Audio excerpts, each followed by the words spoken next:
ذہنی اعتبار سے پریشان ہوتا ہے، دینی اعتبار سے تو نقصان ہے ہی، جیسے کہ اللہ تعالیٰ نے فرمایا کہ انسان کو اللہ کے ذکر سے یہ جوا روک دیتا ہے اور نماز سے روک دیتا ہے، شیطان کا انسان دوست بن جاتا ہے، اور اس کے علاوہ جو سماجی نقصان ہے، اس کے ذہن، اس کا نفس، اس کا دماغ ہمیشہ اس جوئے میں لگا رہتا ہے، اس جوئے میں لگا رہتا ہے، پھر اس کے بعد جو ہے وہ پریشان رہتا ہے، بیمار ہو جاتا ہے کبھی کبھی۔ بسا اوقات تو یہ دیکھنے میں آیا ہے کہ مسلسل جوا میں ہارنے کی وجہ سے قرض لیا ہے بہت زیادہ، گھر بار زمین و جائیداد بیچ چکا ہے، اور پھر یہ ہے، آپ نہیں کہہ سکتے کہ نہیں ہے، یہ پرانے زمانے سے بھی ہے اور آج بھی ہے کہ آدمی سب بیچ دیتا ہے، جب کچھ نہیں ہوتا ہے، مطالبات ہوتا ہے تو خودکشی کر لیتا ہے، خودکشی کر لیتا ہے، سوسائڈ کر لیتا ہے ایسا آدمی۔ تو اس کا یہ بھی نقصان ہے، ایک حرام کام کی وجہ سے ایک اور حرام کام ہوا، اور اس کے علاوہ جو لڑائی جھگڑے یہ سماج میں، معاشرے میں جوا کھیل جس سے آپ ہاریں گے اس سے دشمنی ہو جاتی ہے، ہارنے والا جیتنے والے سے دشمنی کرنے لگتا ہے، پورے دشمنی کے پورے وسائل یہاں پہ موجود ہیں، دشمنی ہوتی ہے کہ نہیں؟ وقتی دوستی ہوتی ہے کہ چلو کھیلتے ہیں، لیکن بعد میں جب زیادہ بڑھ جاتا ہے تو دشمنی ہو جاتی ہے۔ اس کے علاوہ اور بھی بہت سارے اس کے نقصانات ہیں، مفلس بھی ہو جاتا ہے آدمی، غریب و محتاج بھی ہو جاتا ہے، یہ بھی ہے، اور اس کے علاوہ بھی سماج اور معاشرے میں اچھی نگاہ سے نہیں دیکھا جاتا جوا کھیلنے والا، جوا کھیلنے والا، شراب پینے والا کسی بھی معاشرے میں اچھی نگاہ سے نہیں دیکھا جاتا۔ اور جوئے کا ایک اور نقصان یہ کہ جوا کھیلنے والا جب اس میں زیادہ گھس جاتا ہے تو کبھی کبھی اپنی بیٹی اور بیوی کو بھی بیچ دیتا ہے، بیٹی اور بیوی کو بھی بیچ دیتا ہے۔ ایسے بہت ساری کہانیوں میں بھی سنے ہوں گے آپ، اور دیکھنے کو بھی ملتا ہے، دیکھنے کو بھی ملتا ہے سماج و معاشرے میں، ہے کہ نہیں؟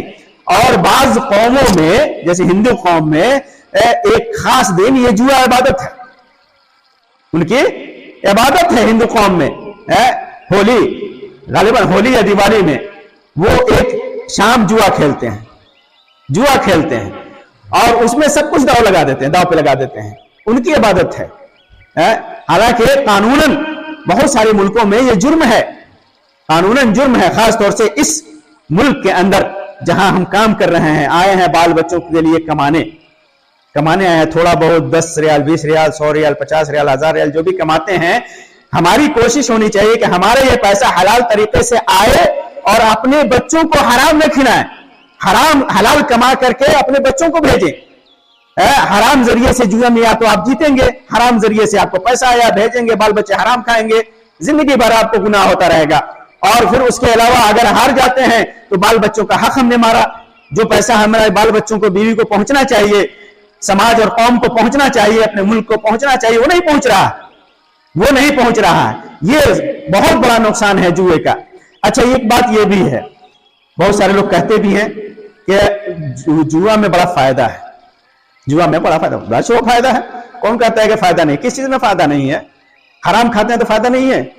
انسان اگر نعوذ باللہ خنزیر کا گوشت کھا لے تو اسے فائدہ ہے کہ نہیں؟ بھوک مٹے گی کہ نہیں؟ ہے کہ نہیں؟ گدھا سامنے دیکھ رہے ہیں، مار کر کے کھا لیا بغیر پیسے کے، فائدہ ہے کہ نہیں؟ حرام ہے، فائدہ ہے۔ شراب پی لیا، اس سے انسان کا ذہن کبھی کبھی سکون میں آ جاتا ہے، فائدہ ہے۔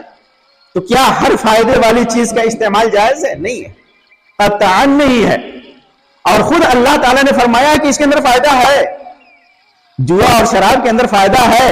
اللہ تبارک و تعالیٰ نے ارشاد فرمایا یسألونک عن الخمر والمیسر، یہ لوگ شراب اور جوا کے سلسلے میں پوچھ رہے ہیں، آپ سے سوال کر رہے ہیں، نبی صلی اللہ علیہ وسلم سے سوال کرتے تھے کہ جوا اور شراب کے بارے میں۔ شروع زمانے میں شراب یہ پینا جائز تھا، پھر اللہ تعالیٰ نے حرام کر دیا، تو اللہ تبارک و تعالیٰ نے فرمایا کہ آپ سے یہ لوگ جوا اور شراب کے بارے میں پوچھتے ہیں، قل فیہما اثم کبیر، کہہ دیجئے کہ ان دونوں کے اندر بہت زیادہ گناہ ہے، بہت زیادہ گناہ، ومنافع للناس، لوگوں کے لیے فائدہ بھی ہے۔ کون سا فائدہ؟ دینی فائدہ نہیں، دنیاوی فائدہ، تھوڑا پیسہ آ جاتا ہے، تھوڑا سکون مل جاتا ہے، تھوڑا کھا پی لیتا ہے آدمی، تھوڑا خرچہ کر لیتا ہے، یہ دنیاوی فائدہ ہے کہ نہیں؟ اللہ تعالیٰ خود فرما رہا ہے کہ فیہما اثم کبیر ومنافع للناس، اس میں بہت بڑا گناہ ہے اور لوگوں کے لیے نفع بھی ہے، وَإِثْمُهُمَا أَكْبَرُ مِن نَفْعِهِمَا، لیکن بات یہ ہے کہ اس کے نفع سے زیادہ اس کا گناہ ہے۔ نفع تو دنیا میں آپ حاصل کر لیں گے،